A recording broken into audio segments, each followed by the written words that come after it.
তাহলে আগের দিন আমরা পড়েছিলাম সেলস অ্যান্ড টিস্যু নিয়ে, পিয়ার যাদব ভলিউম 1-এর অ্যানাটমি ফিজিওলজি।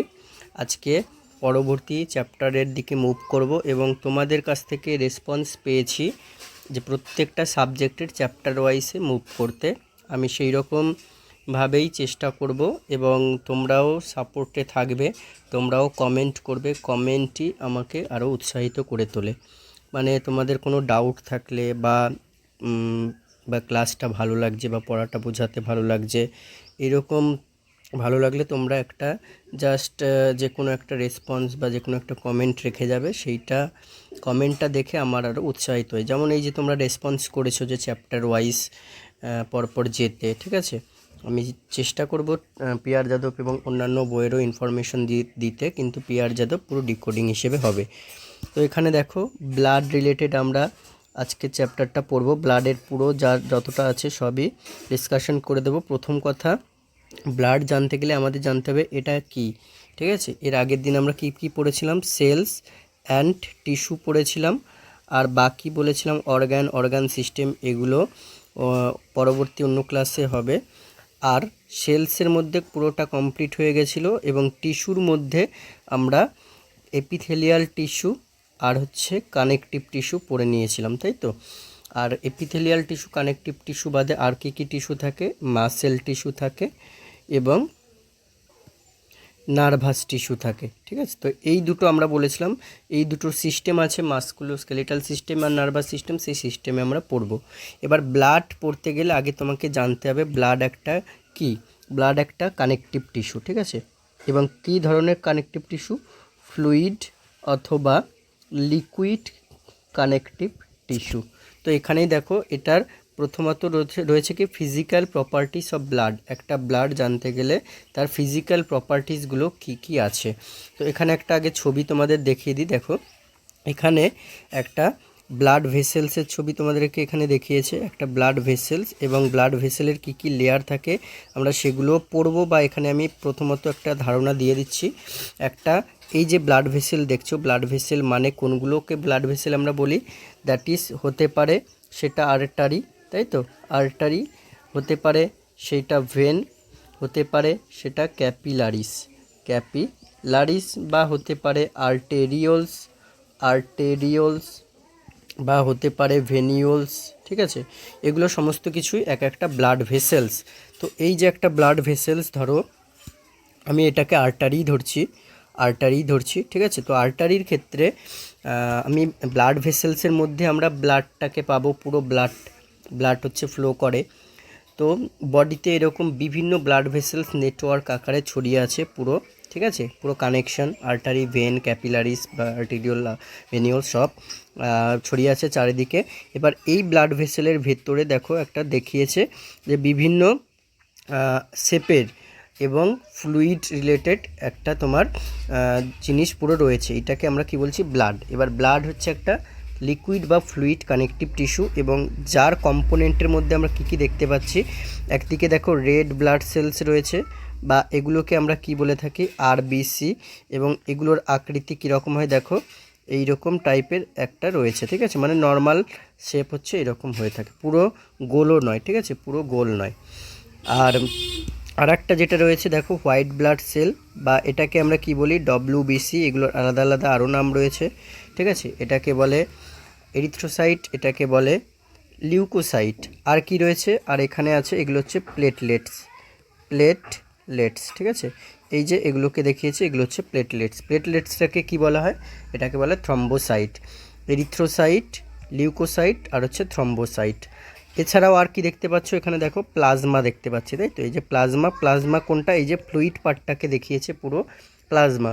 এবং এই প্লাজমা কনস্টিটিউট করে ব্লাডের 55% এবং ডব্লিউবিসি, আরবিসি আর প্লেটলেট মিলে 45%। তাহলে এইটুকু আইডিয়া আমরা ব্লাডের এই ছবিটা থেকে বুঝতে পারলাম। এবারে দেখো রিড আউট করছি প্রত্যেকটা point. Blood is liquid connective tissue, আমরা আগে বলেই দিলাম।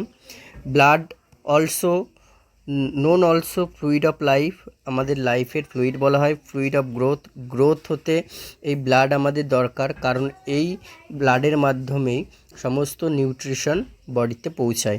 নিউট্রিশন বাদে আরও অনেক কিছু, অক্সিজেন, ঠিক আছে। তারপর হচ্ছে পুষ্টি বলো, তারপর ওয়াটার সব কিছুই পৌঁছায়, অ্যান্ড ফ্লুইড ফর হেলথ। তাহলে এই তিনটে কথা কিন্তু ইম্পর্টেন্ট।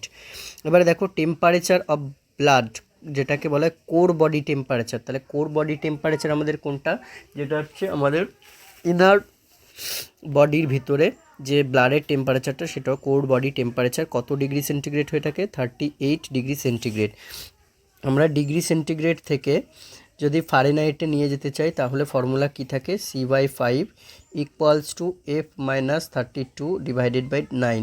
এটা থেকে যদি তুমি সি এর মান যেমন 38, এখানে 38 বসালে এফ এর মান পেয়ে যাবে। এফটা হচ্ছে 100.4 ডিগ্রি ফারেনহাইট। কত হয় এটা আমাদের, about 1 degree centigrade high oral temperature. আমাদের কত normal oral temperature 37 degree centigrade, সেটা থেকে 1 ডিগ্রি সেন্টিগ্রেড হাই হয়ে থাকে কোর বডি টেম্পারেচার বা ব্লাডের টেম্পারেচারটা। ব্লাডের পিএইচ কত এটা সবারই জানা, কারণ আমরা এবিজি যখন পড়েছিলাম, এবিজি আর্টেরিয়াল ব্লাড গ্যাস, সেখানে কিন্তু ব্লাডের পিএইচ বা ব্লাডের ক্ষেত্রে বাইকার্বনেট লেভেল কত, ব্লাডের PCO2, ব্লাডের PO2, এগুলো সব কত জানতে হয়। তো এখানে ব্লাডের পিএইচ কী হয়, স্লাইটলি অ্যালকালাইন নেচারের হয়, 7.35 টু 7.45। অ্যালকালাইন, অ্যাসিড, এগুলোর ব্যাপার স্যাপার কি দেখো, এখানে পিএইচ যদি জানতে চাই তাহলে একটা হয় 7টা হচ্ছে আমাদের কি নিউট্রাল পিএইচ। নিউট্রাল পিএইচ 7-এর এদিকে যত যাবে সেটা কি হবে, অ্যালকালাইন, মানে গ্রেটার দ্যান 7 হলে অ্যালকালাইন, এবং লেস দ্যান 7 যদি হয় তাহলে সেটা হবে অ্যাসিডিক ইন নেচার। ঠিক আছে, তাহলে এটা 7-এর বেশি আছে, ওই জন্য স্লাইটলি অ্যালকালাইন। আর ব্লাড কনস্টিটিউট কত পার্সেন্ট টোটাল বডি ওয়েটের, 7 to 8%। প্রত্যেকটাই কিন্তু ইম্পর্টেন্ট লাইন, 7 থেকে 8% বডি ওয়েটের, 7 থেকে 8%ই হচ্ছে blood. The blood volume is, এবার এইটা দেখো, অ্যাভারেজ অ্যাডাল্ট মেলদের ক্ষেত্রে কত দিয়েছে, 5 to 6 লিটার মতো হয়ে থাকে, এবং ফিমেলদের ক্ষেত্রে 4 to 5 লিটার হয়ে থাকে ব্লাড। আর ব্লাড ভলিউম ইন নিউবর্নদের ক্ষেত্রে বডি ওয়েট কত অনুযায়ী, বডি ওয়েট অনুযায়ী 80 ml পার কেজি বডি ওয়েট। ধরো কোনো নিউবর্নের বডি ওয়েট হয়েছে 2.5 কেজি, তাহলে তার ক্ষেত্রে ব্লাড ভলিউম কত হবে, তার 2.5 ইন্টু 80। ঠিক আছে, তাহলে এটা দেখো কত হবে, মোটামুটি 200 ml মতো হবে। ঠিক আছে, 200 ml মতো ব্লাড হবে তার দেহে। এবার দেখো স্পেসিফিক গ্র্যাভিটি অফ ব্লাড। একটা ব্লাড, আমরা যে এতক্ষণ ধরে ব্লাডের বিভিন্ন পিএইচ বা ব্লাড কি, ব্লাডের কনস্টিটিউট কত, বডি ওয়েট, সেগুলো জানলাম। এবার হচ্ছে একটা ব্লাডের স্পেসিফিক গ্র্যাভিটি কত। স্পেসিফিক গ্র্যাভিটি অফ কমপ্লিট ব্লাডের ক্ষেত্রে কত হয়ে থাকে, 1.052 থেকে 1.062। এটা হচ্ছে 5 টাইমস মোর ভিসকাস দেন ওয়াটারের থেকে 5 গুণ ভিসকাস হয়। আর স্পেসিফিক গ্র্যাভিটি অফ প্লাজমার ক্ষেত্রে, এটা কমপ্লিট ব্লাডের ক্ষেত্রে হলো, প্লাজমার ক্ষেত্রে কত হয়ে থাকে, 1.022 থেকে 1.026। আর স্পেসিফিক গ্র্যাভিটি অফ ব্লাড সেলসের ক্ষেত্রে কত হয়ে থাকে, 1.092 থেকে 1.101। তার মানে বুঝতেই পারছো ব্লাড সেলের ক্ষেত্রে স্পেসিফিক গ্র্যাভিটিটা কিন্তু বেশি। এবার নর্মাল ভ্যালু দেওয়া আছে কিছু, normal value of some important substance in the ব্লাডে বিভিন্ন সাবস্টেন্স থাকে, ব্লাডে plasma blood cell main component, তার ভিতরে আবার বিভিন্ন সাবস্টেন্স থাকে।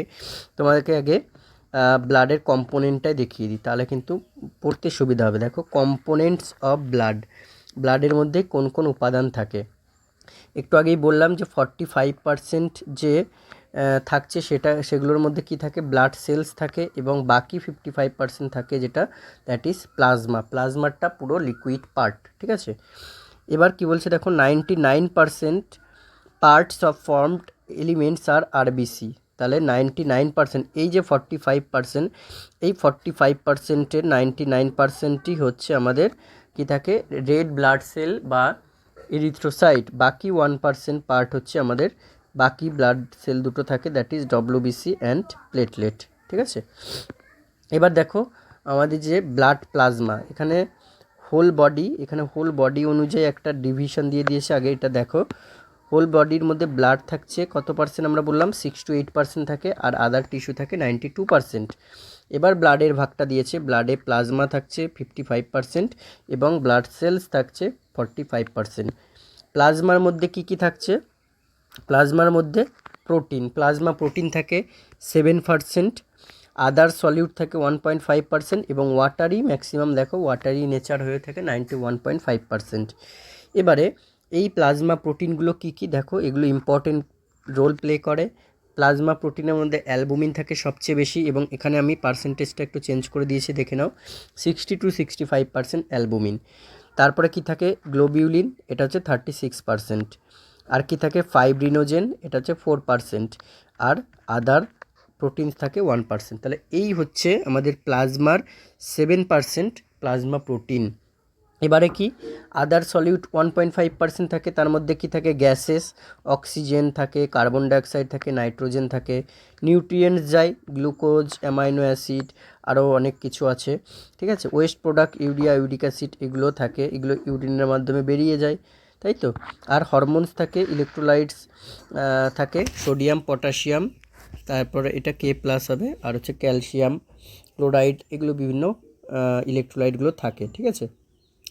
আর ওয়াটার 91.5%। এবার সেলের মধ্যে কী কী থাকছে দেখো, আমরা একটু আগেই পড়ে নিলাম, দ্যাট ইজ আরবিসি, ঠিক আছে। 45%-এর মধ্যে 99%ই থাকে হচ্ছে আরবিসি, বাকি এই দুটো মিলে হচ্ছে 1% থাকে ডব্লিউবিসি। এবার এর ভ্যালুগুলো দেখে নাও, 4.8 থেকে 5.4 মিলিয়ন, এটা মিলিয়নে থাকে, ঠিক আছে, সেলস পার মাইক্রোলিটার। আর ডব্লিউবিসি থাকে তোমরা জানো অনেকেই, 4,000 থেকে 11,000 সেলস পার মাইক্রোলিটার, এবং প্লেটলেট থাকে 1.5 লাখ থেকে 4.5 লাখ। তাহলে প্লেটলেট থাকে লাখে, ডব্লিউবিসি থাকে হাজারে, এবং আরবিসি থাকে মিলিয়নে। এবার এই ডব্লিউবিসি বা লিউকোসাইটের আবার হচ্ছে প্রথমে দুটো ভাগে ভাগ করা হয়, একটা গ্র্যানুলোসাইট, একটা অ্যাগ্রানুলোসাইট। তারপরে এগুলোকে আবার বিভিন্ন টাইপসে ভাগ করা হয়, যেমন নিউট্রোফিল, ইওসিনোফিল, আর হচ্ছে বেসোফিল। এগুলো হচ্ছে গ্র্যানুলোসাইটের মধ্যে। এবং এর দেখো পার্সেন্টেজ কত, নিউট্রোফিল 45 থেকে 73%, ইওসিনোফিল 0 থেকে 4%, এবং বেসোফিল 0.5 থেকে 1%। আর মনোসাইট, লিম্ফোসাইট হচ্ছে আমাদের অ্যাগ্রানুলোসাইট, এবং মনোসাইট থেকে 2 থেকে 8%, এই লিম্ফোসাইট থেকে 20 থেকে 40%, ঠিক আছে।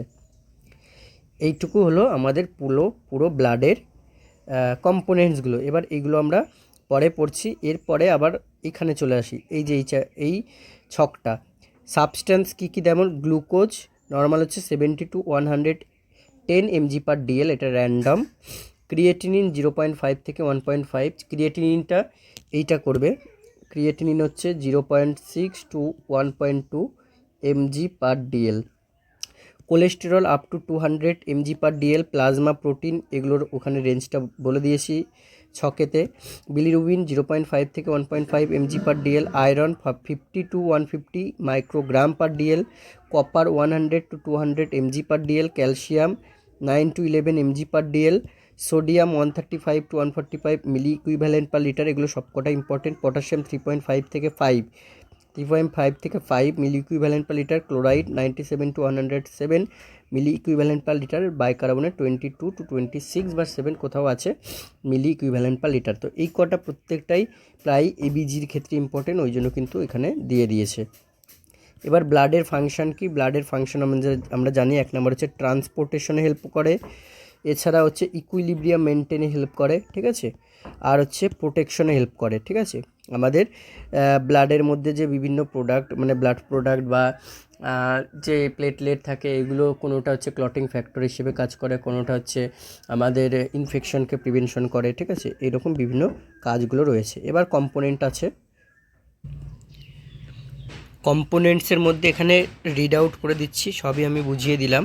কম্পোনেন্টের মধ্যে দেখো, when all types of cells removed from blood then remaining straw colored liquid, সেটাকে আমরা বলছি কি, ব্লাড প্লাজমা। আমরা দেখলাম কি কালারের হয়ে থাকে, এটা স্ট্র কালার্ড হয়ে থাকে, ঠিক আছে, STRAW, স্ট্র কালার্ড হয়ে থাকে। or a watery liquid matrix that contains dissolved substance, সেটাকে আমরা প্লাজমা বলছি, যেটা কতটা থাকে, 55% মতো থাকে।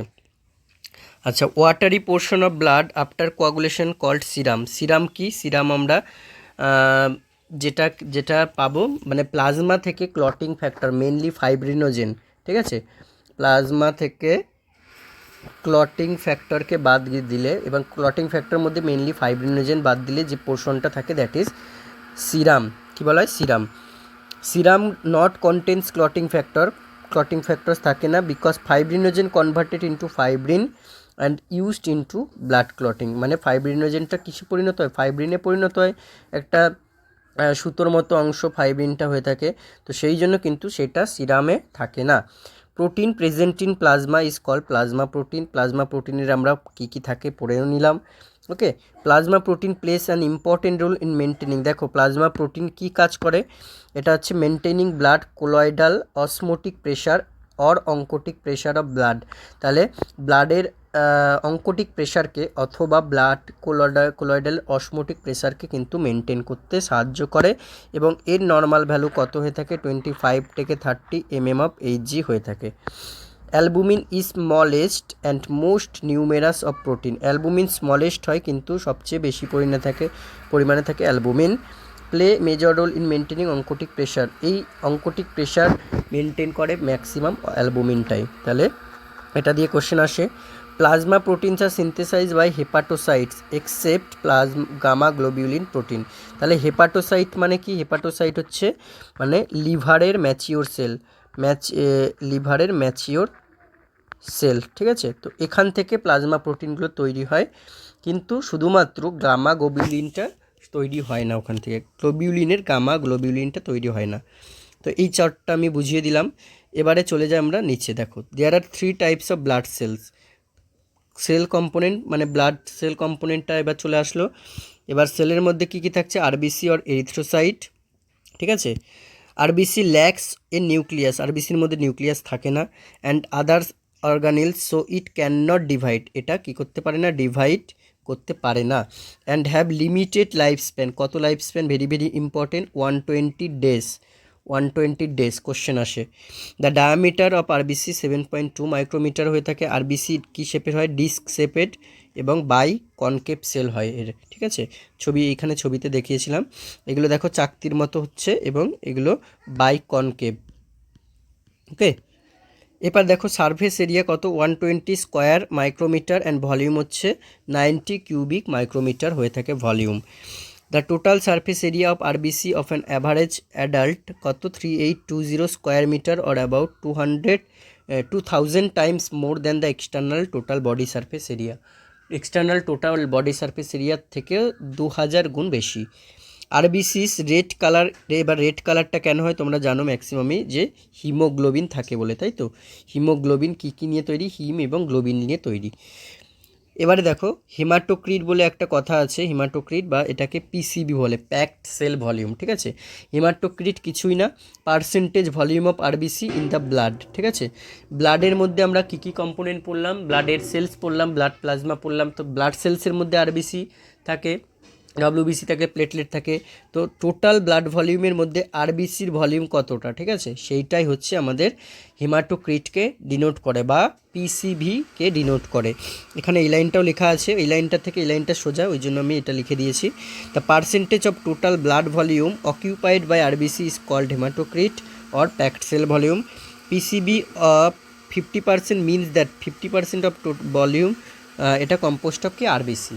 মানে যদি পিসিবি বা হচ্ছে তোমার হিমাটোক্রিট 50% মানে হচ্ছে ব্লাডের টোটাল ভলিউমের মধ্যে আরবিসিটাই থাকে হচ্ছে 50% আছে। এবার এটার একটা নর্মাল রেঞ্জ আছে। অ্যাডাল্ট মেলের ক্ষেত্রে হচ্ছে এটা মনে রাখবে 41 থেকে 50%, এবং অ্যাডাল্ট ফিমেলের ক্ষেত্রে এটা মনে রাখবে 36 থেকে 44%। এটা স্লাইটলি লোয়ার হয়, ঠিক আছে, স্লাইটলি, SLIGHTLY, স্লাইটলি লোয়ার হয়ে থাকে। আচ্ছা, হায়ার যত, এবার কি বলছে, higher concentration of the hormone testosterone in male cause more synthesis of erythropoietin. Erythropoietin হচ্ছে একটা কি হরমোন যেটা হচ্ছে কিডনি থেকে সিক্রেটেড হয়, that stimulate production of RBC. তাহলে মেলদের ক্ষেত্রে হচ্ছে যত টেস্টোস্টেরন হরমোন হায়ার কনসেন্ট্রেশনে থাকবে তত সেটা কিডনি থেকে এরিথ্রোপোয়েটিনকে স্টিমুলেট করবে আরবিসি প্রোডাকশন করতে, এবং ব্লাড সেল প্রডিউস হওয়ার প্রসেসকে বলে হচ্ছে আমাদের হিমোপোয়েসিস, ঠিক আছে। হিমো মানে ব্লাড, পোয়েসিস ফর্মেশন, ব্লাড ফর্মেশন। আর এরিথ্রোপোয়েট মানে যে এরিথ্রোসাইট বা আরবিসি প্রডিউস হওয়ার প্রসেসকে বলে এরিথ্রোপোয়েসিস। আর হিমাটোক্রিট যদি ডিক্রিজ করে, আমরা কি বললাম, হিমাটোক্রিট মানে হচ্ছে টোটাল ব্লাডের মধ্যে কতটা আরবিসি রয়েছে। তাহলে আরবিসির পরিমাণ কম মানে আমরা কি জানি, সেই কন্ডিশনকে অ্যানিমিয়া বলে। তাহলে হিমাটোক্রিট ডিক্রিজ করা মানে সেই কন্ডিশনকে আমরা বলবো অ্যানিমিয়া। এবার কত ডিক্রিজ করলে, বিলো 30% যদি হয় তাহলে তার ক্ষেত্রে আমরা অ্যানিমিয়া ধরবো। ইনক্রিজ হিমাটোক্রিট, এবার হিমাটোক্রিট ইনক্রিজ করলে, ইনক্রিজ মানে মোর দ্যান 65% যদি হয়, আমরা নর্মাল কত বললাম, আপ টু 50, এদিকে 45, তো 65%-এর বেশি যদি হয় বা আরবিসি কাউন্ট অ্যাভাব 7 মিলিয়ন পার সেলস যদি হয়, তাহলে সেই কন্ডিশনকে আমরা বলবো পলিসাইথেমিয়া। এটা হচ্ছে আরবিসির বা এরিথ্রোসাইটের ইনক্রিজের সাথে এই নামটা দেওয়া হয়েছে, polycythemia. Polycythemia may increase risk of stroke, তাহলে পলিসাইথেমিয়া যদি হয় তাহলে স্ট্রোক বা সিভি এর রিস্ক বেড়ে যাবে, হার্ট অ্যাটাক বা এমআই এর রিস্ক বেড়ে যাবে। Because of increase viscosity of blood can be form thrombosis, মানে এই ব্লাডের ভিসকোসিটি যত বাড়বে তত কী হবে, একটা থ্রম্বোসিস মানে ব্লাড ক্লটিং সৃষ্টি হওয়ার চান্স রয়েছে। এবং ব্লাড ক্লটিংটা যদি কোনো ব্রেনের ব্লাড ভেসেলসে বা হার্টের ব্লাড ভেসেলসে গিয়ে হয়, তাহলে ওই জন্য সিভিএ বা এমআই হতে পারে।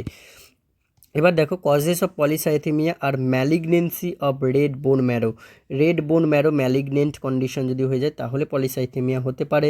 এমফাইসেমার জন্য, এমফাইসেমা মানে কি, তোমার হচ্ছে এয়ার স্যাক্স অফ যে লাংস রয়েছে, মানে অ্যালভিওলাই, লাংসের অ্যালভিওলাইগুলো কোলাপস হয়ে যাওয়া, ঠিক আছে, কোলাপস অফ অ্যালভিওলাই। এটা হচ্ছে are all condition which cause hypoxia in body. Primary polycythaemia called কি বলে, পলিসাইথেমিয়া ভেরা বলা হয় প্রাইমারি পলিসাইথেমিয়াকে। Exercise on high altitude, auto donation of blood and administration of epoetin alfa, যেটা হচ্ছে একটা আর্টিফিশিয়াল হরমোন, এগুলোর কারণে আর্টিফিশিয়াল পলিসাইথেমিয়া কিন্তু হয়। স্ট্রাকচার অফ হিমোগ্লোবিন, এবার দেখো স্ট্রাকচার অফ হিমোগ্লোবিনের মধ্যে কী কী থাকছে। The cytoplasm of RBC contains haemoglobin molecule which constitute about 33% of the cell's weight. এবার নর্মাল ভ্যালু, কিছু নর্মাল ভ্যালু দেওয়া রয়েছে। দেখো হিমোগ্লোবিন অ্যাট বার্থের ক্ষেত্রে কত, 25 গ্রাম পার ডেসিলিটার, অনেক বেশি হয়। বার্থের ক্ষেত্রে যদি নিউবর্নদের হিমোগ্লোবিন টেস্ট করে দেখো, দ্যাট ইজ 25 গ্রাম পার ডেসিলিটারের মতো হয়ে থাকে। 1 ইয়ার এজ মানে ইনফ্যান্সিতে কত হয়ে থাকে, ইনফ্যান্সিতে আমাদের 17 গ্রাম, মানে আস্তে আস্তে কমবে।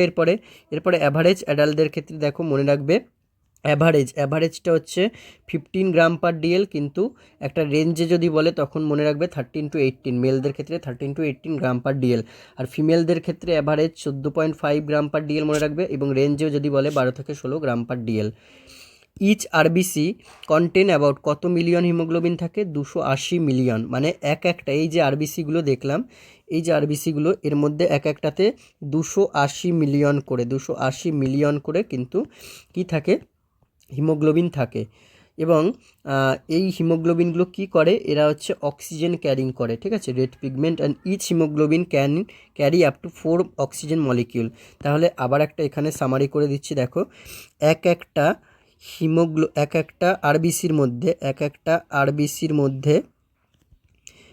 আরবিসি কন্টেন করে 280 মিলিয়ন হিমোগ্লোবিন, ঠিক আছে। আবার এই একটা হিমোগ্লোবিন কি করে, 4টে অক্সিজেন মলিকিউল, 4, এখানে O2 মানে 4টে অক্সিজেন মলিকিউলকে ক্যারি করে নিয়ে যেতে পারে, ঠিক আছে, 4 oxygen molecules. 1 molecule of haemoglobin is made up by 4 molecules of iron. তাহলে কেন একটা হিমোগ্লোবিন 4টে অক্সিজেনকে নিয়ে যায়, এই যে একটা হিমোগ্লোবিনের মধ্যে 4টে হচ্ছে ফেরি আয়রন মলিকিউলস থাকে। এবার এই একটা আয়রন মলিকিউলস 4টে অক্সিজেনকে ক্যারি করে নিয়ে যায়। পরফাইরিন পিগমেন্ট থাকে অ্যান্ড প্রোটিন গ্লোবিন থাকে, ঠিক আছে, গ্লোবিন প্রোটিন থাকে হিমোগ্লোবিনের মধ্যে, ওই জন্যই ভাগ করে দেখবে হিম অ্যান্ড গ্লোবিন হয়েছে। 2 alpha and 2 beta chains into adult and 2 alpha and 2 gamma chains into fetus। তাহলে ফিটাসের মধ্যে যে টাইপস অফ হিমোগ্লোবিনটা একটু বলে দিই, দেখো 4টে টাইপসের হয়। HbA বা HbA1, যেখানে 2 আলফা 2 বিটা চেন থাকে, এটা নর্মাল অ্যাডাল্ট হিমোগ্লোবিন। HbA2, যেখানে 2 আলফা 2 ডেল্টা চেন থাকে, এটাও নর্মাল অ্যাডাল্ট হিমোগ্লোবিন। এবার ফিটাল হিমোগ্লোবিন, এখানে দেখো বলেছে 2 আলফা 2 বিটা, মানে HbA বা HbA1 এটা বেশি নর্মাল, ঠিক আছে, অ্যাডাল্টদের ক্ষেত্রে দেখা যায়। আর ফিটাসের মধ্যে কি বলেছে, দুটো আলফা দুটো গামা। দেখো HbF এটা হচ্ছে ফিটাল হিমোগ্লোবিন নর্মাল, এবং এখানে দুটো আলফা এবং দুটো গামা থাকে। এবার এইটাতে কিন্তু গ্রেটার অ্যাফিনিটি থাকে, ঠিক আছে, মানে HbA বা HbA1 চেয়েও HbF এর গ্রেটার অ্যাফিনিটি ফর অক্সিজেন থাকে। আর একটা টাইপস যেটা HbA1c, এটা আমরা জানি এটা কিসের জন্য দেয়, ব্লাড টেস্ট, একটা গ্লুকোজ পাস্ট 3 মান্থের, ঠিক আছে, পাস্ট 90 ডেজ বা পাস্ট 3 মান্থের গ্লুকোজ এস্টিমেশনকে এই টেস্ট থাকে করা যায়। আচ্ছা, এবার দেখো 1 গ্রাম হিমোগ্লোবিন কন্টেন্ট 3.34 mg আয়রন, মানে একটা হিমোগ্লোবিন চার মলিকিউলস আয়রন কন্টেন্ট করে বললো মেড আপ হয়। এবার যদি 1 গ্রাম হিমোগ্লোবিনের কথা ভাবি আমরা, তাহলে সেখানে আয়রনের পরিমাণ থাকে 3.34 mg। তাহলে 100 ml blood contents 50 mg iron, মানে মোটামুটি তোমার হচ্ছে কত, 15, ঠিক আছে, 15 গ্রাম মতো হচ্ছে আমাদের হিমোগ্লোবিন, তাহলে মোটামুটি 50 mg আয়রন কন্টেন্ট করছে। লাইফ স্প্যান অফ আরবিসি কতই, ভেরি ভেরি ইম্পর্টেন্ট, 120 ডেজ বলেই দিয়েছে আগে। আর আফটার 120 ডেজ আরবিসিগুলো ডিস্ট্রয় হয়ে যায়, কিন্তু কোথায় যায়, তারপরে ইনটু স্প্লিন। ওই জন্য স্প্লিনকে কি বলা হয়, গ্রেভিয়ার্ড অফ আরবিসি বলা হয়ে থাকে। স্প্লিনকে বলা হয় গ্রেভিয়ার্ড অফ আরবিসি বা আরবিসি এর কবরখানা, আরবিসি এর কবরখানা বলে, ঠিক আছে। আচ্ছা, এবার দেখো এখানে একটা সিম্পল 3টে নাম হচ্ছে তোমাদেরকে জানতে হবে, যে একটা অক্সি হিমোগ্লোবিন, একটা কার্বামিনো হিমোগ্লোবিন, একটা হচ্ছে কার্বক্সি হিমোগ্লোবিন। অক্সি হিমোগ্লোবিনটা সহজেই মনে থাকবে, কিন্তু এই দুটো গুলিয়ে যায়। অক্সি হিমোগ্লোবিন মানে কি, অক্সিজেন প্লাস হিমোগ্লোবিন, ঠিক আছে, তাহলে অক্সিজেন এবং হিমোগ্লোবিন বাইন্ড হয়ে যেই কমপ্লেক্সটা তৈরি করবে সেটাকে হচ্ছে অক্সি হিমোগ্লোবিন বলে, এবং এর ব্লাডের কালারটা কীরকম হবে, একদম ব্রাইট রেড কালারের হয়, এটা মনে রাখবে। কার্বামিনো আর কার্বক্সির মধ্যে কোনটা কার্বন ডাইঅক্সাইড এবং কোনটা কার্বন মনোঅক্সাইড, দেখো কার্বামিনো, তাই তো, কার্বামিনো এত বড়, আর কার্বক্সি এটা ছোট, তাহলে কার্বন ডাইঅক্সাইডটা বড় ওয়ার্ড, কার্বন ডাই অক্সাইড, ঠিক আছে, কার্বন ডাই অক্সাইড আর কার্বন মনো অক্সাইড, ঠিক আছে, কার্বন মনো অক্সাইড। তো এটার ক্ষেত্রে ডাই বড় না মনো বড়, অবশ্যই ডাই বড়, তো ডাই বড় বলে এটা বড় ওয়ার্ড, আর মনো ছোট বলে এটা ছোট ওয়ার্ড। এইভাবে কিন্তু আমি মনে রাখি, এইভাবে মনে রাখতে পারো। তাহলে কার্বন ডাই অক্সাইডের সাথে যখন হিমোগ্লোবিন যুক্ত হবে, তখন যে কমপ্লেক্স তৈরি করবে সেটা কার্বামিনো হিমোগ্লোবিন, এবং এটা ডার্ক রেড কালারের ব্লাড হবে, ঠিক আছে। আর কার্বক্সি হিমোগ্লোবিন কার্বন মনোঅক্সাইডের সাথে যখন হিমোগ্লোবিন যুক্ত হবে, তখন কার্বক্সি হিমোগ্লোবিন হবে। এবার সিরামটা কি, সিরাম বলে দিলাম একটু আগেই, যেটা ক্লিয়ার লিকুইড সাবস্টেন্স, সেখানে ক্লটিং ফ্যাক্টর মেনলি কোনো ফাইব্রিনোজেন থাকবে না, ঠিক আছে, ফাইব্রিনোজেন থাকবে না। এবারে ব্লাড কোয়াগুলেশনটা আমি পরে ক্লটিং ফ্যাক্টর যখন পড়াবো তখন বলছি, ঠিক আছে, এখানে আসবো পরে ব্লাড কোয়াগুলেশনটা। এবারে দেখো এখানে কি আছে, ডিস্ট্রাকশন অফ হিমোগ্লোবিন ইন স্প্লিনকে কি বলা হয়, আমরা বললাম গ্রেভিয়ার্ড অফ আরবিসি। তাহলে ডিস্ট্রাকশনটা স্প্লিনে কি করে হচ্ছে, দেখো ডিস্ট্রাকশন হিম অ্যান্ড গ্লোবিন, তাই তো, হিম অ্যান্ড গ্লোবিন নিয়ে হিমোগ্লোবিন তৈরি হয়। এবার হিমটা মানে কি ফর্মে থাকে, এটা হচ্ছে আয়রন, যেটা হচ্ছে তোমার আবার নিউ হিমোগ্লোবিন তৈরির জন্য রিইউজড হয়। আর কি, বিলিভার্ডিন কি হচ্ছে, ফর্মড বাই পরফাইরিন পিগমেন্ট থেকে তৈরি হচ্ছে, ফার্স্ট বাইল পিগমেন্ট, এটা হচ্ছে গ্রিন কালারের হয়ে থাকে। এবার এই বিলিভার্ডিনটা কিসে পরিণত হবে, বিলিরুবিনে, এটা হচ্ছে ইয়েলো কালার পিগমেন্ট হয়ে থাকে। এবার বিলিরুবিন প্লাস প্রোটিন, মানে ধরো অ্যালবুমিন প্রোটিন, সেটাকে বলা হবে it called free bilirubin or unconjugated bilirubin. তাহলে বিলিরুবিন যখন অ্যালবুমিন প্লাজমা প্রোটিনের সাথে যুক্ত হবে, তখন সেটাকে আমরা বলবো আনকনজুগেটেড বিলিরুবিন।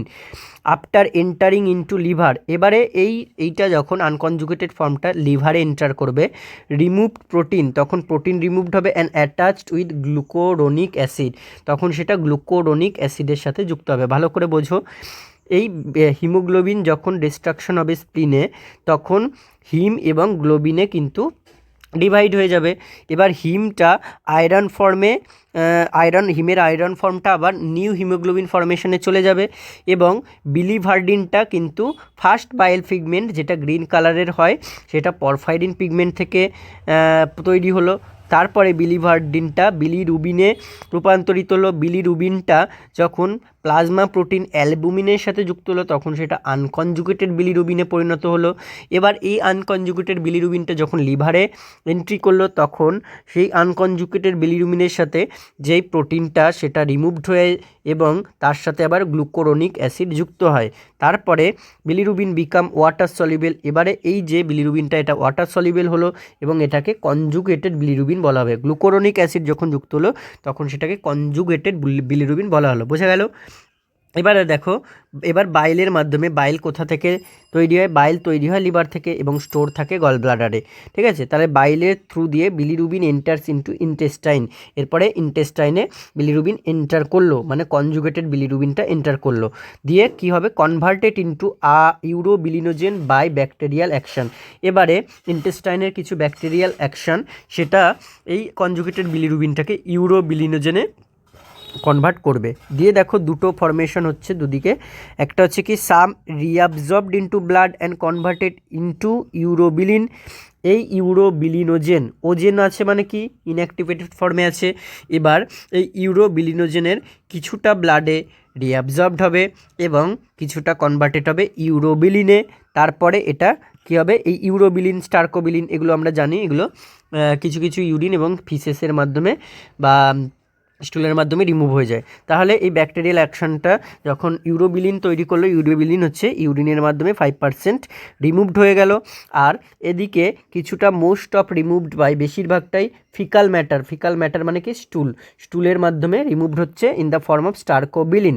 তাহলে একদিকে তৈরি হচ্ছে কি ইউরোবিলিন, যেটা ইউরো মানে ইউরিনে এটা হচ্ছে ডিসচার্জ হয়ে যাচ্ছে, এবং স্টার্কোবিলিনটা হচ্ছে আমাদের স্টুলে বা ফিকাল ম্যাটারে হচ্ছে আমাদের যেটাই কি করছে, ব্রাউন কালার টু স্টুলকে ব্রাউন কালার দিচ্ছে। ঠিক আছে, বোঝা গেল এইটুকু পর্যন্ত। এবার এদিকে দেখো, এই গ্লোবিনটা কি হচ্ছে? Breakdown into amino acid. Globin protein, সেটা প্রোটিন কিসে তৈরি হয়? অ্যামাইনো অ্যাসিডে সবচেয়ে সিম্পলেস্ট ফর্মে রূপান্তরিত হলে এটা অ্যামাইনো অ্যাসিডে ব্রেকডাউন হলো, reuse for protein synthesis, new protein সিনথেসিসের জন্য আবার তৈরি হবে। তো বোঝা গেল এই রকম করে কিন্তু হিমোগ্লোবিনের ডিস্ট্রাকশনটা স্প্লিনে হয়ে থাকে। আচ্ছা, এরপরে দেখো ফরমেশন অফ ব্লাড সেলস কী বলা হয়? এটাকে আমরা বললাম একটু আগে হিমোপোয়েসিস বলে বা হিমাটোপোয়েসিস বলে। হিমাটো মানে ব্লাড বা হিমো মানে ব্লাড, পোয়েসিস মানে নিউলি ফরমেশন হওয়া। এবার দেখো তাহলে কি the process by which all blood cells, শুধুমাত্র আরবিসি নয়, আরবিসি ডাব্লিউবিসি প্লেটলেট যেটা হচ্ছে ডেভেলপড করে সেটাকে বলা হচ্ছে হিমোপোয়েসিস। এবারে সাইট অফ হিমোপোয়েসিস, কোন এজে কোথা থেকে হিমোপোয়েসিসগুলো হয়, ঠিক আছে, সেগুলো আমাদেরকে দেখতে হবে। আর এরিথ্রোপোয়েসিস মানে কি এরিথ্রোসাইট অরিজিন বা ডেভেলপমেন্টকে বলা হয় এরিথ্রোপোয়েসিস, এবং এখানে যে হরমোন হেল্প করে সেটাকে বলা হয় এরিথ্রোপোয়েটিন হরমোন, এবং এটা কি সিক্রেটেড হয় কিডনি থেকে সিক্রেটেড হয়। এবার দেখো সাইট অফ হিমোপোয়েসিসটা কোথায় কোথায়? এমব্রায়োনিক পিরিয়ড যদি হয়, মানে আপ টু 2 মান্থ এজ পর্যন্ত ইয়োক স্যাক থেকে হিমোপোয়েসিস হয় সমস্ত ব্লাড সেলগুলো। আচ্ছা, ফিটাস 2 to 6 মান্থ যদি হয় তার ক্ষেত্রে লিভারটা হচ্ছে মোস্ট কমন, তাছাড়া স্প্লিন বা থাইমাস গ্ল্যান্ড বা লিম্ফ নোডস থেকে সিক্রেটেড হতে পারে।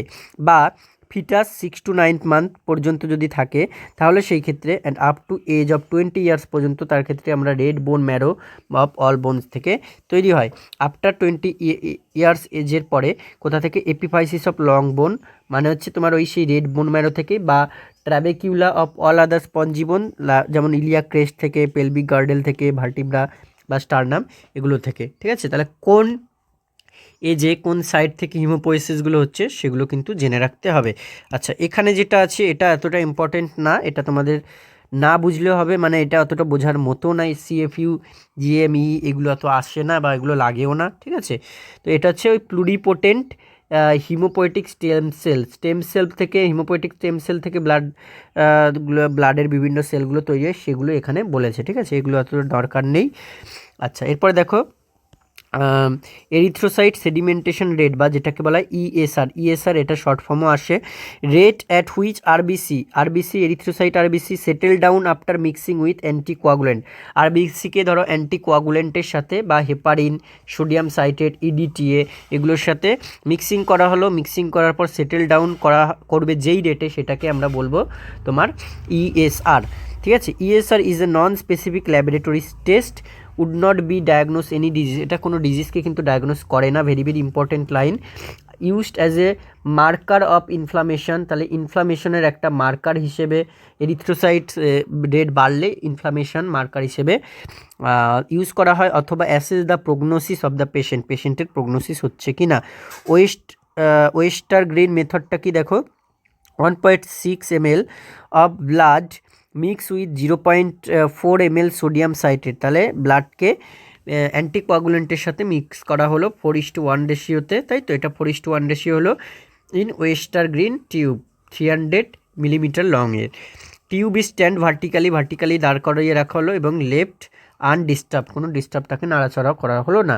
Reading in taken at the end of 1 hour, 1 ঘন্টা পরে রিডিং দেখা হলো। তো নর্মাল ভ্যালু হচ্ছে কত, 3 থেকে 7 মিলিমিটার ইএসআরের নর্মাল ভ্যালু দেখো মেলের ক্ষেত্রে ইন 1 hour, আর নর্মাল ভ্যালু ফিমেলের ক্ষেত্রে 5 থেকে 9, ঠিক আছে, মোটামুটি ফিমেলের ক্ষেত্রে বেশি হয়, আর নর্মাল ভ্যালু ইনফ্যান্টের ক্ষেত্রে 0.0 থেকে 2 মিলিমিটার ইন 1 hour। আচ্ছা, এরপর আছে ডব্লিউবিসি বা লিউকোসাইট, সমস্ত ব্লাড সেলগুলো পড়ার পরে আমরা ব্লাড কোয়াগুলেশন পড়বো, ঠিক আছে। তো এখানে দেখো এখানে কি আছে, এরপরে দিয়েছে হচ্ছে ডব্লিউবিসি বা লিউকোসাইট, অ্যানাদার নেম লিউকোসাইট। তাহলে ডব্লিউবিসি হচ্ছে একটা নিউক্লিয়েটেড সেল, আর বিসিতে আমরা কোনো নিউক্লিয়াস বা আদার সেল অর্গানিল অত থাকে না, ওই জন্য ডিভাইড হয় না পড়লাম। আর ডব্লিউবিসি কিন্তু নিউক্লিয়েটেড সেল, আর WBC act as defence against infection, তাহলে ফাংশন আমরা পেয়ে গেলাম। আর এটা দুটো মেজর গ্রুপসে ভাগ করা, একটাকে বলা হয় গ্র্যানুলার লিউকোসাইট, একটা অ্যাগ্রানুলার লিউকোসাইট, মানে গ্র্যানুলোসাইট আর অ্যাগ্রানুলোসাইট। গ্র্যানুলোসাইটের মধ্যে কী কী পড়ে, নিউট্রোফিল, ইওসিনোফিল, বেসোফিল আর লিম্ফোসাইট, দুটো সাইট হচ্ছে অ্যাগ্রানুলোসাইট আর ফিলগুলো হচ্ছে গ্র্যানুলার লিউকোসাইট, ঠিক আছে। তো এখানে কি গ্র্যানুলার কেন বলা হচ্ছে, cytoplasm of granular leukocyte contain granules থাকে বলে গ্র্যানুলার, ঠিক আছে।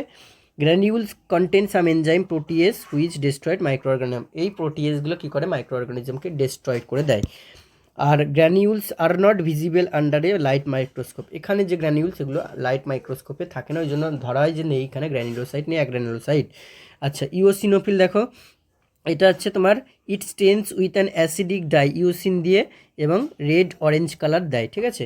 ইম্পর্টেন্ট রোল কি, parasitic infestation and allergic reaction, তাহলে কোন ব্লাড সেলস হচ্ছে অ্যালার্জিক রিয়াকশনের জন্য ইম্পর্টেন্ট রোল প্লে করে, দ্যাট ইজ ইওসিনোফিল, কোশ্চেন আসে এগুলো থেকে।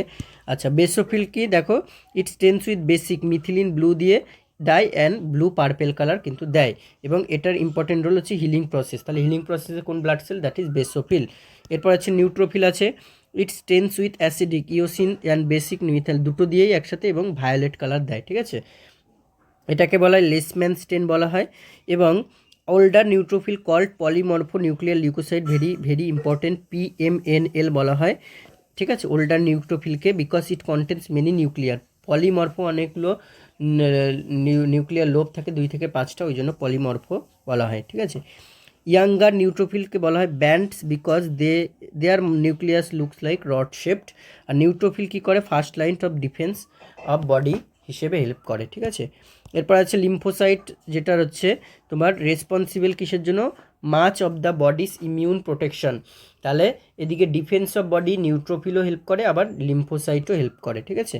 Less than 1% of lymphocytes are present in the circulating blood and the rest in the lymph node, তাহলে maximum কোথায় থাকে, লিম্ফ নোডে থাকে, আর কিছুটা থাকে সার্কুলেটিং ব্লাডে, তাছাড়া স্প্লিনেও থাকে এবং আদার লিম্ফয়েড অর্গানেও থাকে।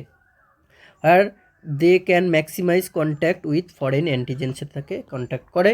এবার এটাকে আমরা দুটো টাইপসে, তাদের ফাংশন বা ম্যাচুরেশন অনুযায়ী দুটো টাইপসে ভাগ করবো, একটা হচ্ছে টি লিম্ফোসাইট বা থাইমাস, এটাকে কি বলা হয়, থাইমাস লিম্ফোসাইট, ঠিক আছে, thymus lymphocyte. Final maturation of lymphocyte thymus গ্ল্যান্ডে হয় বলে, ওই জন্য এটাকে কিন্তু টি লিম্ফোসাইট বলা হয়, এবং এটা টোটাল লিম্ফোসাইটের 75% ম্যাক্সিমামই এটাই থাকে, আর বাকি হচ্ছে 25% থাকে।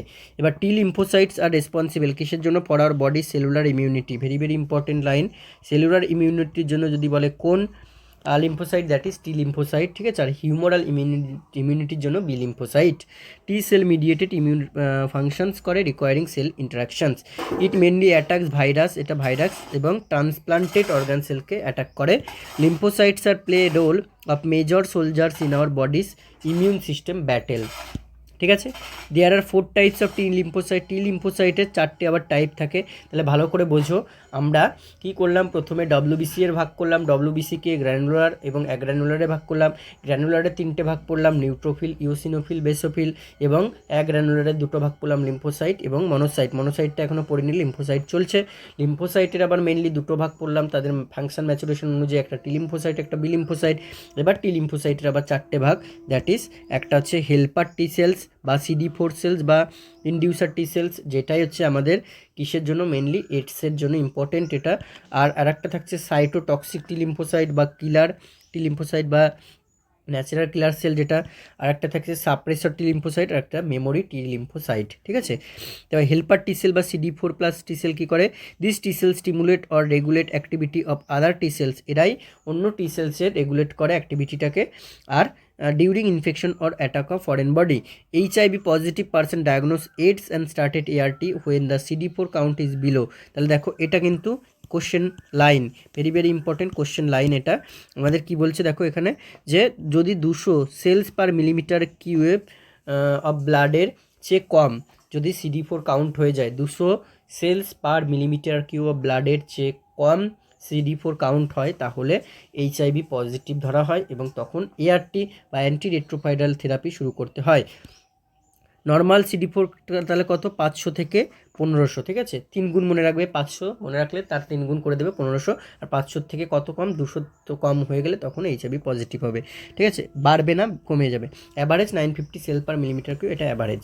আর সাইটোটক্সিক টি সেল বা ন্যাচারাল কিলার টি সেল যেটা, it directly attacks the microorganism and destroyed them by lysosomal enzyme. আর থাকে সাপ্রেসার, আর থাকে মেমোরি টি লিম্ফোসাইট, ঠিক আছে। এবার হচ্ছে বি লিম্ফোসাইট, এটা হচ্ছে হিউমোরাল ইমিউনিটির জন্য দায়ী, ঠিক আছে। এই যে দেখো, B lymphocyte form humoral immunity আর বি সেলস ইমিউনিটি।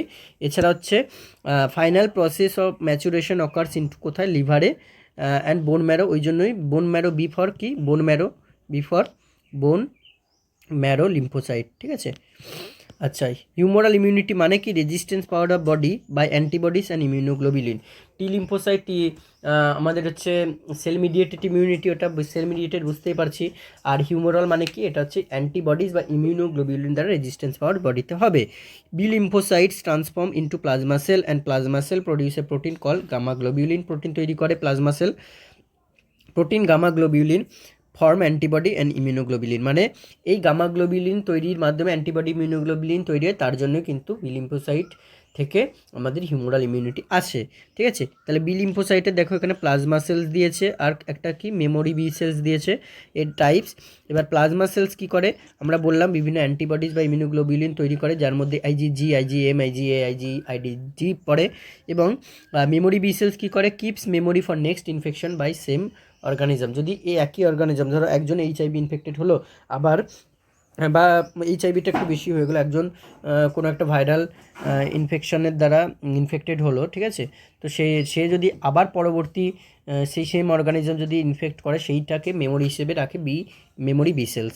এবার অ্যান্টিবডিসগুলো দিয়েছে, দেখো অ্যান্টিবডিস অর ইমিউনোগ্লোবিউলিনস 5 টাইপস হয়ে থাকে। ইমিউনোগ্লোবিউলিন এ, যেটা কোথায় থাকে, মেনলি ব্রেস্ট মিল্ক, কোথায় থাকে এগুলোই দেয় কোশ্চেনে, ব্রেস্ট মিল্ক বা কোলাস্ট্রাম, সোয়েট অর টিয়ার বা স্যালাইভা, এবং এটা লোকাল ইমিউনিটি প্রোভাইডস করে, ঠিক আছে। এরপর হচ্ছে IgG, যেটা হচ্ছে এটা মোস্ট অ্যাবান্ডেন্ট, কোশ্চেন যদি আছে মোস্ট অ্যাবান্ডেন্ট কোনটা, দ্যাট হচ্ছে IgG। মোস্ট অ্যাবান্ডেন্ট 80% থাকে। It is the only class of antibody to cross placenta. তাহলে প্লাসেন্টা ক্রস করতে পারে কোন অ্যান্টিবডি, দ্যাট ইজ IgG, ঠিক আছে। It indicates chronic infection because it appears later into serum and after an infection.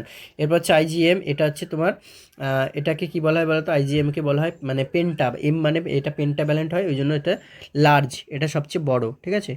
সবচেয়ে বেশি পরিমাণে থাকে হচ্ছে অ্যাবান্ডান্ট যদি বলে IgG, আর লার্জ অ্যান্টিবডি বলে IgM। Antibody A and antibody B আর IgM।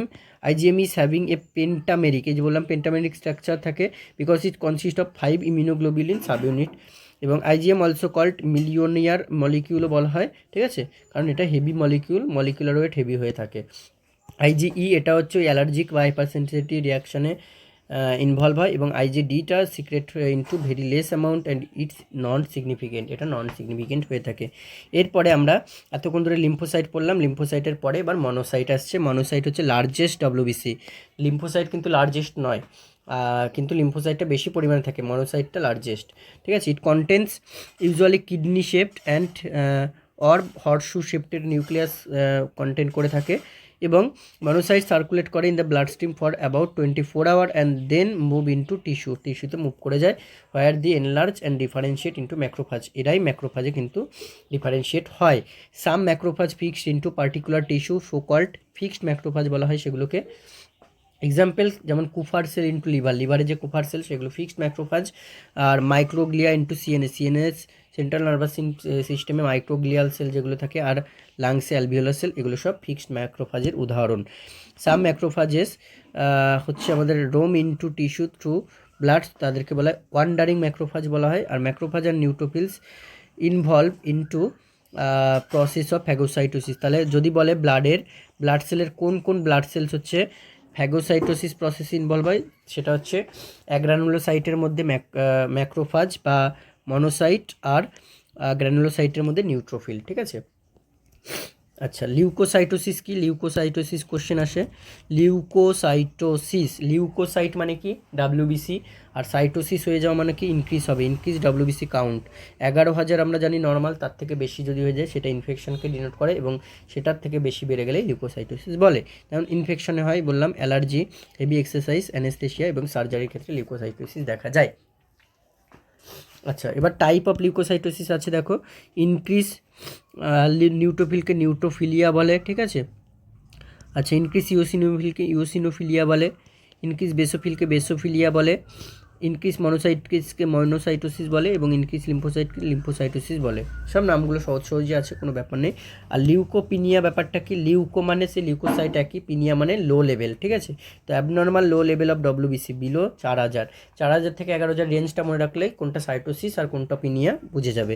It is always a harmful condition. তাহলে এত কম মানে হার্মফুল কন্ডিশন, যেটা রেডিয়েশনের কারণে হতে পারে, অ্যানাফাইলেকটিক শকের কারণে হতে পারে, কেমোথেরাপির কারণে হতে পারে, টাইফয়েডের কারণে হতে পারে, প্যারাটাইফয়েডের কারণে, এবং লিভার সিরোসিসের কারণে হতে পারে।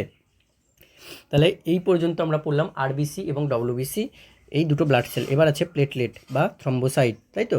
Platelets are form by splitting megakaryocytes into 2,000 to 3,000 fragment. Platelets are non nucleated হয়, এরা কালারলেস হয়, disc shaped fragment of cells থাকে, এদের ডায়ামিটার হচ্ছে 2 to 4 মাইক্রোমিটার হয়, ভলিউম হচ্ছে 7.5 কিউবিক মাইক্রন হয়। Platelets of short life span কত? 5 থেকে 9 দিন মতো লাইফ স্প্যান হয়। ডেড প্লেটলেটসগুলোকে রিমুভ করা হয় ফিক্সড মাইক্রোফাজ এর দ্বারা, যেগুলো হচ্ছে স্প্লিন আর লিভারে থাকে সেগুলোর দ্বারা।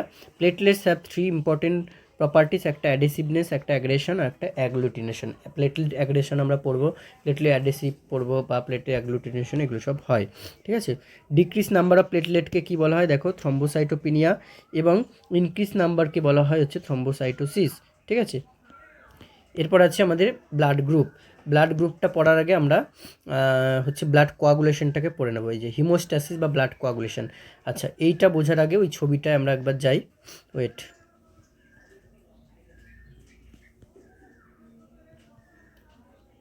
হ্যাঁ, প্রথমে এই ছবিটা দেখো।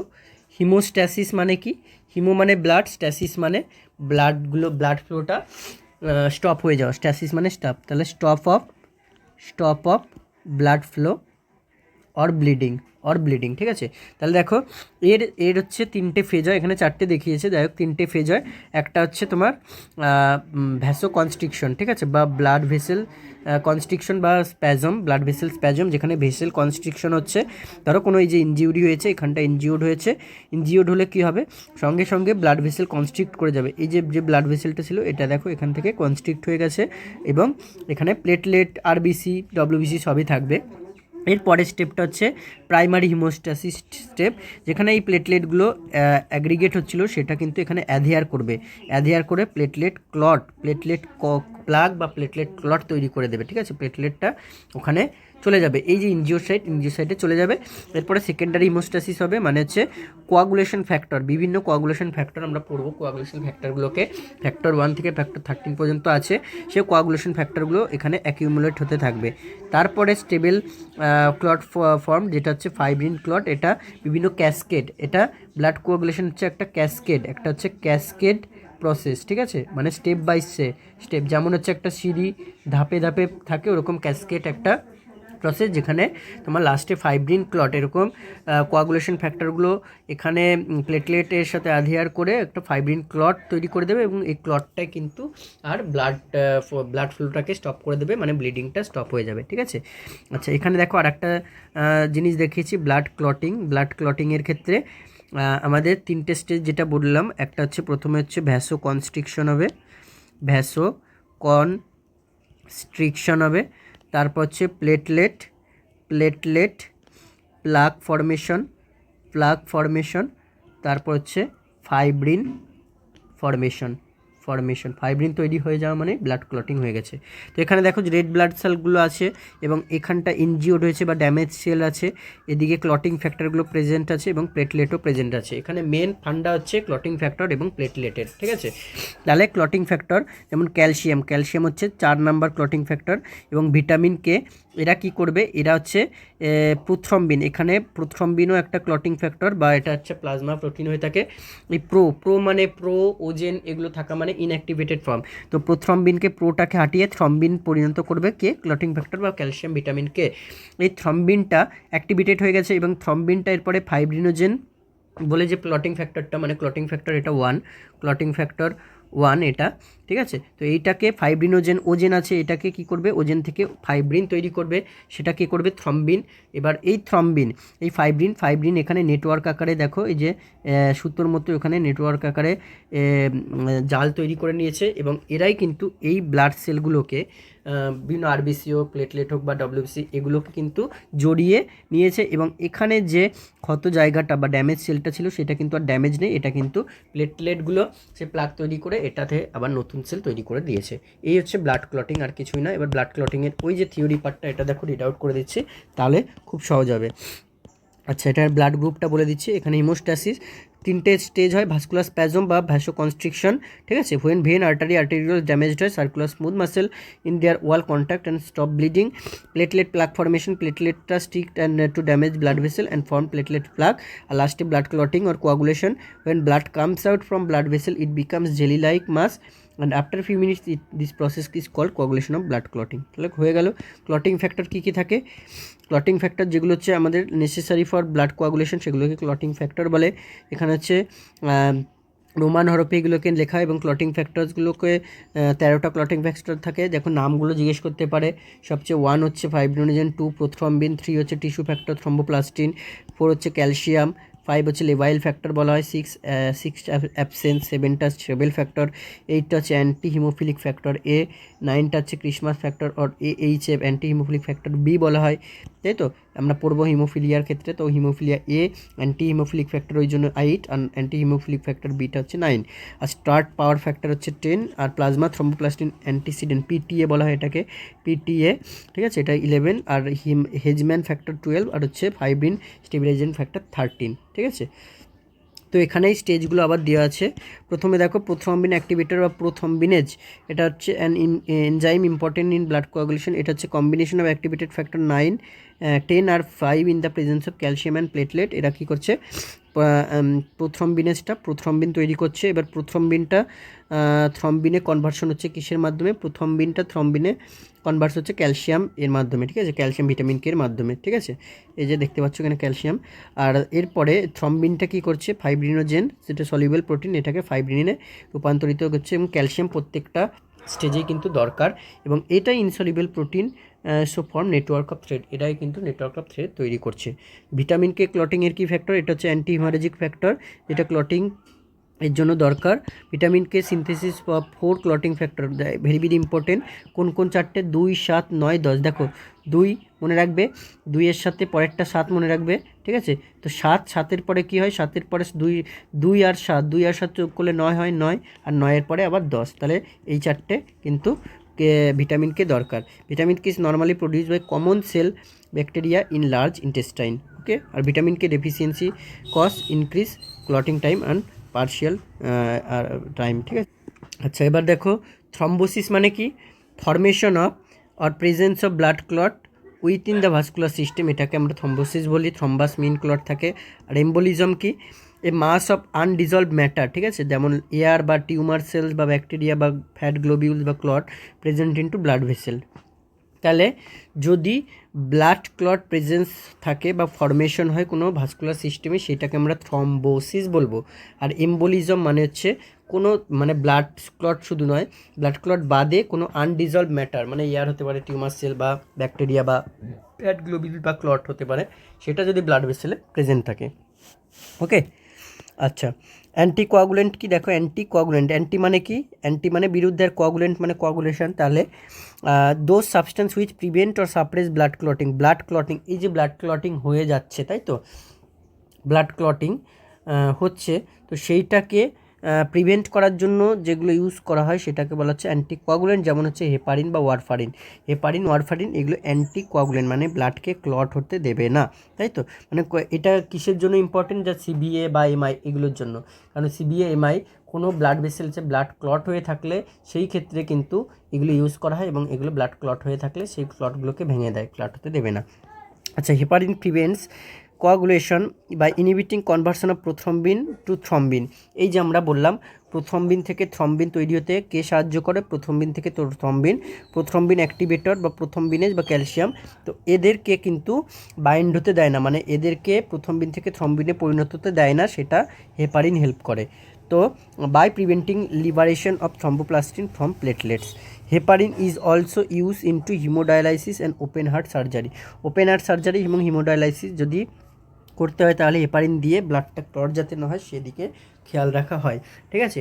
Because heparin compounds are too large or to cross placental barrier, they are the preferred anticoagulants in pregnant woman. Pregnant ওম্যানদের ক্ষেত্রেও এরা প্রেফার্ড, ঠিক আছে, কারণ এরা প্লাসেন্টাল ব্যারিয়ারকে ক্রস করতে পারছে না। The most common side effect of heparin হচ্ছে অ্যাবনর্মাল ব্লিডিং হতে পারে।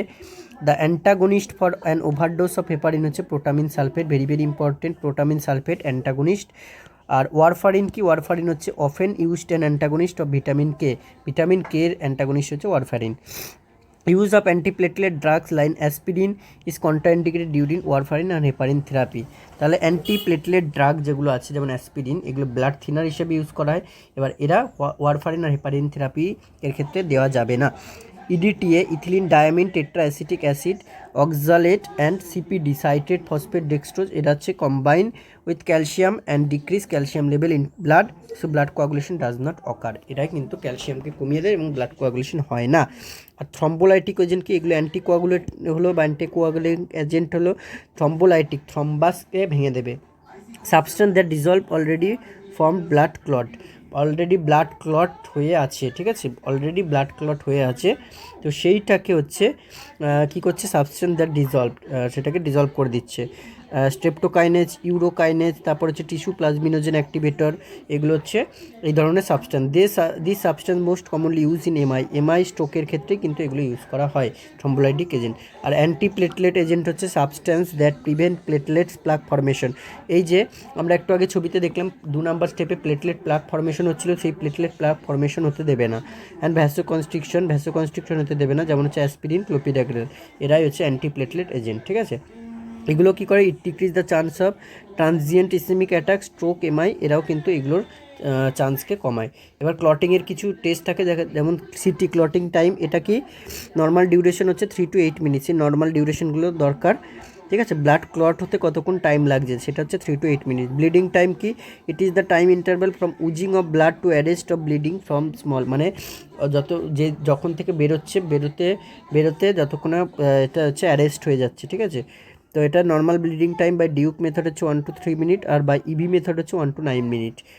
আর prothrombin time PT, the time taken by blood to clot after adding tissue thromboplastin and calcium is called PT. তাহলে পিটি কী বলছে, the time taken by blood যতটা time নেয় to clot হতে after adding tissue thromboplastin and calcium এবং tissue thromboplastin add করার পরে ব্লাডটা clot হতে যত টাইম নেয় সেটাকে পিটি বলা হচ্ছে। The test is use to assess level of anticoagulation in patient taking warfarin, ঠিক আছে। It indicates the total quantity of prothrombin present in blood, আর নর্মাল ডিউরেশন হচ্ছে পিটির 12 থেকে 15 সেকেন্ড। আর এপিটিটি কি, অ্যাক্টিভেটেড পার্শিয়াল থ্রম্বোপ্লাস্টিন টাইম, ঠিক আছে, APTT, the period required for clot formation in blood plasma after contact activation and the addition of platelets substitute phospholipid and calcium, বলছে সেই টাইম পিরিয়ড যেটা হচ্ছে তোমার ক্লট ফর্মেশন হতে ব্লাডের দরকার হয়, plasma after contact activation, contact অ্যাক্টিভেশনের পরে and the addition of platelet substitute, প্লেটলেটের বদলে কিছু প্লেটলেট সাবস্টিটিউট যেমন ফসফোলিপিড, ক্যালসিয়াম এগুলোকে অ্যাডিশন করার পরে। A lab test use to measure the intrinsic pathway of coagulation, test is useful in monitoring the patient taking anticoagulant যেমন heparin, আর APTT হচ্ছে 25 to 38 second normal duration. INR বলে একটা আছে, আইএনআরটা কি ইন্টারন্যাশনাল নর্মালাইজড রেশিও, ঠিক আছে। আইএনআর হচ্ছে the standard measurement of oral anticoagulation introduce by WHO in 1983 to replace the prothrombin time, prothrombin time বারটাকে রিপ্লেস করার জন্য। পিটি এখন দেখবে পিটি অত ইউজ করা হয় না, আইএনআর এগুলো দেয়। When a patient's blood is tested to determine its level of anticoagulation, the sample is treated with a thromboplastin, a laboratory reagent that may vary considerably depending on its chemical constitute, ঠিক আছে। যাই হোক এগুলো অত দরকার নেই। এটা দেখো, to resolve this difficulty the WHO has created the INR to be rating scale for thromboplastin used around the world was standardise the PT result. Normal value হচ্ছে তোমার 2 to 3.5, এটা হচ্ছে আইএনআরের নর্মাল ভ্যালু 2 to 3.5, ঠিক আছে। The INR is used in managing oral anticoagulant মানে warfarin থেরাপির জন্য use করা হয়। আচ্ছা, লিম্ফ্যাটিক সিস্টেমটা একটু পরে পড়ছি আমরা, তার আগে এবিও ব্লাড গ্রুপটা একটু দেখে নিই। এবিও ব্লাড গ্রুপ, দেখো blood group and blood types, ঠিক আছে। ব্লাড গ্রুপের মধ্যে আমরা 4টে ব্লাড গ্রুপ সিস্টেম জানি, একটা হচ্ছে এ ব্লাড গ্রুপ, একটা হচ্ছে বি ব্লাড গ্রুপ, একটা এর কম্বিনেশন এবি ব্লাড গ্রুপ, আর একটা হচ্ছে ও ব্লাড গ্রুপ। এবার এগুলোর প্রত্যেকটার আরএইচ ফ্যাক্টর আছে পজিটিভ এবং নেগেটিভ, ঠিক আছে, আরএইচ পজিটিভ আরএইচ নেগেটিভ। তো এবিও সিস্টেমটাকে আমরা জানি এল ল্যান্ডস্টেইনার, এল ল্যান্ডস্টেইনার এ হচ্ছে ডিসকভার করেছিল ব্লাড গ্রুপসগুলোকে based on presence of antigen on cell membrane of RBC. তাহলে অ্যান্টিজেন কোথায় থাকে? আরবিসি সেল মেমব্রেন অ্যান্টিজেন থাকে, এবং অ্যান্টিবডি থাকে কোথায়? প্লাজমাতে অ্যান্টিবডি থাকে, ঠিক আছে। He found 2 type of antigen, 2 ধরনের অ্যান্টিজেনগুলোকে বলা হয় অ্যান্টি অ্যাগ্লুটিনেজেন, আর অ্যান্টিবডিগুলোকে বলা হয় অ্যাগ্লুটিনিন, তাই তো। এ অ্যান্ড বি এই দুটো অ্যান্টিজেনকে পেয়েছিল RBC cell membrane, and 2 types অ্যান্টিবডিগুলোকে কী বলা হয়? Agglutinin. A and B alpha and beta antibodies পেয়েছিল প্লাজমাতে, ঠিক আছে। Antibodies are produced only 2 to 3 months after birth. তাহলে অ্যান্টিবডিজ তৈরি হয় কখন? 2 থেকে 3 মাস পরে, বার্থের 2 থেকে 3 মাস পরে। এবার ধরো আরবিসি মেমব্রেনে এ অ্যান্টিজেন রয়েছে এবং প্লাজমাতে বি অ্যান্টিবডি রয়েছে, তাহলে এ এবং বি দুটোই আছে, ওই জন্য ব্লাড গ্রুপের নাম হলো কি? এ ব্লাড গ্রুপ, তাই তো, এ ব্লাড গ্রুপ। অ্যান্টিজেন অনুযায়ী কিন্তু নাম হবে, যে অ্যান্টিজেন আছে সেই অ্যান্টিজেন অনুযায়ী ব্লাড গ্রুপের নেম হবে, ঠিক আছে। অ্যান্টিবডি অনুযায়ী হবে না, অ্যান্টিজেন অনুযায়ী হবে। এবার দেখো এরা কাকে ব্লাড ডোনেট করতে পারবে?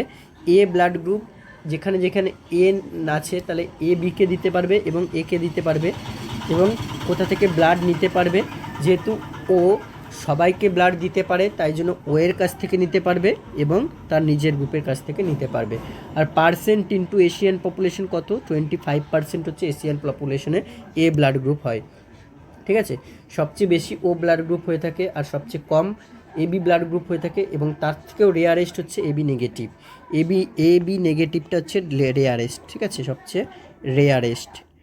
আচ্ছা, এবার দেখো অ্যান্টিজেন আরবিসিতে প্রেজেন্ট আছে বি, আর অ্যান্টিবডি হচ্ছে এ। এবার তাহলে ব্লাড গ্রুপের নাম কী হবে? অ্যান্টিজেন অনুযায়ী বি ব্লাড গ্রুপ হয়ে যাবে। এবারে আর একটা কথা মাথায় রাখো, যেই অ্যান্টিজেন থাকবে তার অপোজিট অ্যান্টিবডি থাকবে, ঠিক আছে। এবারে দেখো এরা কাকে? এ বিটা তাহলে যেখানে যেখানে বি আছে এ বি আর বিকেই দিতে পারবে এবং ও আর বি এর কাছ থেকে নিতে পারবে, এটাও 25%ই থাকে। আচ্ছা, এবার দেখো অ্যান্টিজেন আরবিসি মেমব্রেন রয়েছে এ বি, কিন্তু কোনো অ্যান্টিবডি কিন্তু প্লাজমাতে নেই, তাহলে সেই ব্লাড গ্রুপটা এ বি মানে কি? তাহলে totally A B blood group বলা হবে। এইটাই মাথায় রাখবে, এ বি ব্লাড গ্রুপ সেটা পজিটিভ হোক বা নেগেটিভ হোক, সেই ব্লাড গ্রুপযুক্ত লোকেদের কোনো প্লাজমাতে অ্যান্টিবডি থাকে না, ঠিক আছে, নো অ্যান্টিবডি। তাহলে এরা শুধুমাত্র এ বিরা এ বিকেই দিতে পারবে। এটা কিন্তু খুব একটা ভাইটাল জিনিস যে এ বি আর কোনো কাউকে এ বি আছে মানে একে দিতে পারবে বিকে দিতে পারবে এরকম না, এ বি শুধুমাত্র এ বি ব্লাড গ্রুপকে দিতে পারবে, কিন্তু এরা সবার কাছ থেকে নিতে পারবে, ইউনিভার্সাল রিসিপিয়েন্ট বলা হয়। এ বি এর মধ্যে হচ্ছে এ বি পজিটিভটা হচ্ছে ইউনিভার্সাল রেসিপিয়েন্ট, মানে সবার কাছ থেকে ব্লাড নিতে পারবে, যে কোনো পজিটিভ হোক নেগেটিভ হোক যে কোনো ব্লাড গ্রুপের কাছ থেকে রক্ত নিতে পারবে। ঠিক আছে, আচ্ছা এবার এর পার্সেন্টেজটা কত থাকে, এটা হচ্ছে 5% থাকে, টোটাল 5% এশিয়ান পপুলেশনে। আর এরপরে আচ্ছা হচ্ছে ধরো কোনো অ্যান্টিজেন নেই, ঠিক আছে, আরবিসিতে কোনো অ্যান্টিজেন নেই, ওই জন্য এও নেই বিও নেই এবিও নেই, ওই জন্য এবি কোনো ব্লাড গ্রুপই হয় না, সেটাকে নাম দিয়েছে কি ও, জিরো নয় ও ব্লাড গ্রুপ। আর অ্যান্টিবডি কিন্তু বি দুটোই প্রেজেন্ট আছে। এবার এরা দিতে পারবে কাউকে ইউনিভার্সাল ডোনর, ও positive, O positive, O positive এবং ও নেগেটিভের মধ্যে ও নেগেটিভ হচ্ছে ইউনিভার্সাল ডোনর, ঠিক আছে, ও নেগেটিভ হচ্ছে ইউনিভার্সাল ডোনর। আর কার কাছ থেকে নিতে পারবে, শুধু ও ব্লাড গ্রুপ, শুধুমাত্র ও ব্লাড গ্রুপের কাছ থেকেই ব্লাড নিতে পারবে। ওকে, এবং এইটার প্রেজেন্ট হচ্ছে 45% থাকে। এবার একটা ব্যাপার আছে এ বিও ইনকম্প্যাটিবিলিটি, কি ইনকম্প্যাটিবিলিটি মানে কি, সেটার সাথে কম্প্যাটিবল নয়, মানে an antigen antibody immune response to infusion of another's are red blood cells. Transfusion reactions occur most commonly in people with type O blood group which carries no antigens on the red blood cells and contains both anti A and anti B antibody. তাহলে transfusion reaction আমরা blood চাললে কেন বলি, অবশ্যই তাকে close observation দরকার। তো transfusion reaction, blood transfusion reaction হতে পারে, এবং ও ব্লাড গ্রুপ যুক্ত রোগীদের বা ও ব্লাড গ্রুপ যুক্ত মানুষদেরই কিন্তু সবচেয়ে বেশি ট্রান্সফিউশন রিঅ্যাকশন হওয়ার চান্স থাকে, কারণ তাদের কোনো অ্যান্টিজেন থাকে না কিন্তু উভয় অ্যান্টিবডি থাকে। ইনটু অবস্টেটিক্স ট্রান্সপ্লান্টে placental fetal maternal transfusion occurs when fetal blood cells escape into the maternal circulation which cause antibody formation. Maternal antibodies then cross the placenta into fetal circulation, attack and destroy red blood cell. তাহলে যখন ধরো maternal antibodies placenta cross করে চলে যাবে fetal সার্কুলেশনে, তখন কি করবে, সেটা রেড ব্লাড সেলকে ডিস্ট্রয় করবে, অ্যাটাক করবে, which is evidence by neonatal hyper bilirubinaemia and jaundice, যার ফলে কিন্তু জন্ডিসটা হয়।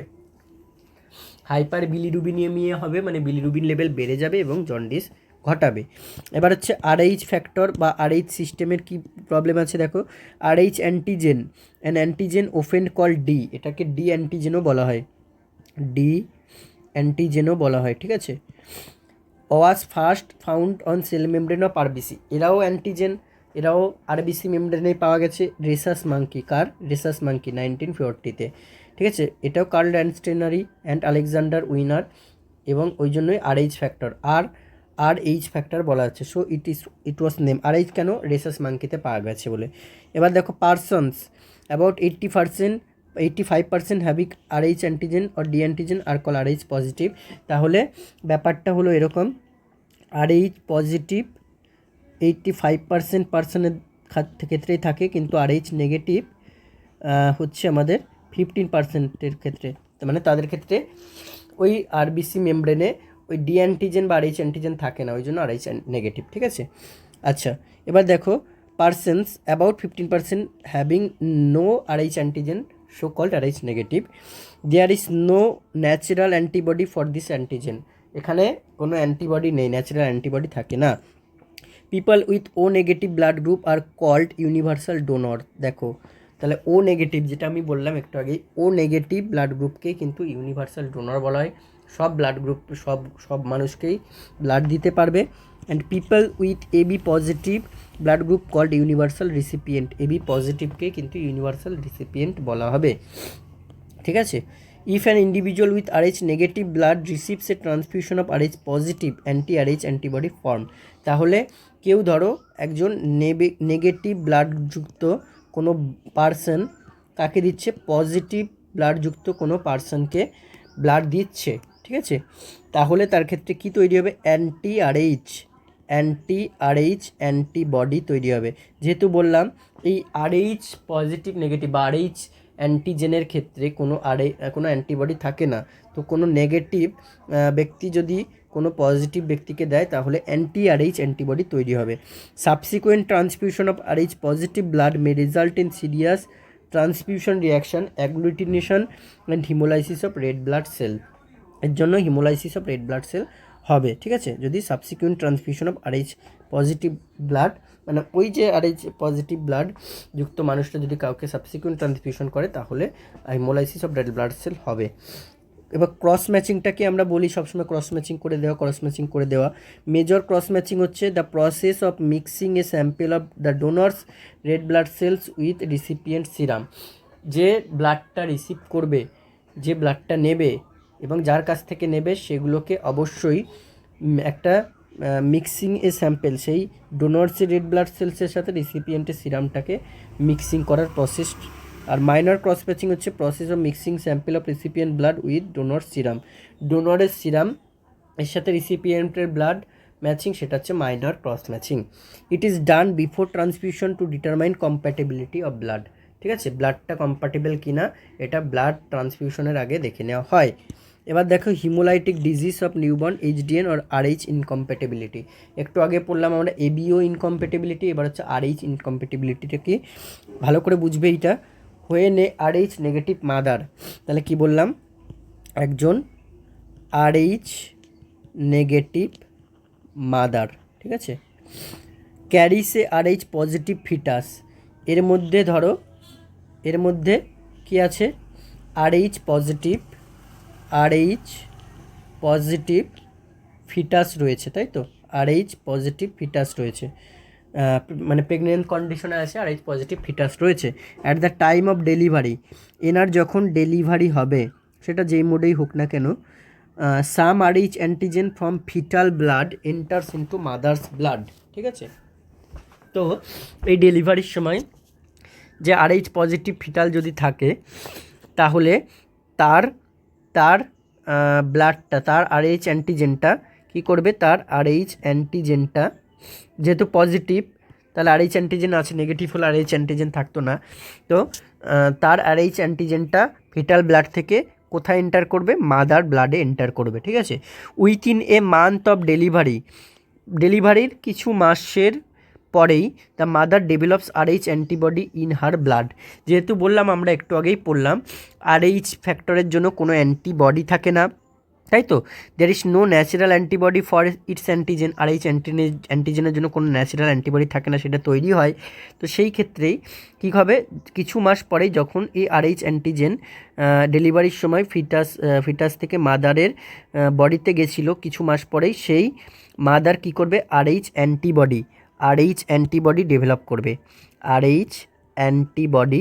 ডেভেলপ করবে, ঠিক আছে, এটুকু বোঝা গেল।